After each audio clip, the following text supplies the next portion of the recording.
ओडिशा रे निमोनिया हठात बढ़ीगला कहीं आज हठात ओडिशा रे निमोनिया बढ़ी तार कारण आपण जदि टिके भाबी अन्य राज्य रे होउनी ओडिशा रे बढ़ुची एटा एवं गोटे बड़ संकेत एपरिक कोरोना पर एक्मो मेसिन दरकार होनथिला वर्तमान एक्मो मेसिन दरकार हलानी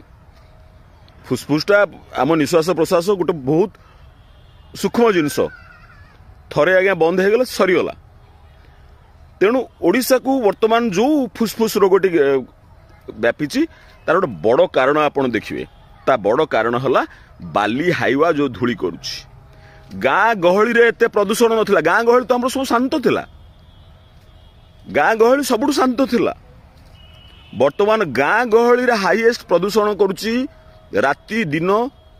बाली हाइवा बाली गाड़ी जोगु वर्तमान सहर कहतु बा गाँ कहतु ए सबुथिरे वर्तमान ए रोगटी बढ़ी चलती केवल बाली चोरी जोगु आ बाली चोरी हिसाबटा भी आपण शुणु 24 वर्ष रे बाली चोरी होई नथिला जेतेबेले ताकू लघु खनिज डिक्लेयर करागला सेतेबेले आमर राजस्व थिला बाली रो राजस्व थिला जो माने जो गुडी को टेंडर दिया जाइथिला राजस्व थिला 1600 कोटी एई वर्षक भितरे 1600 कोटी रु ता 600 कोटी को खसी आसला 1000 कोटी टंका राजस्व माने आम सरकारी राजस्व बा आपनको पैसा आ मिलला नाही 1000 कोटी टंका तार तो बाली कमिवा कथा किंतु बाली घाट बढ़ी एवं बाली चोरी बढ़ी एवं बाली चोरी रो जो हाइवा गुड़िक जाउचंती जिपरि भाव में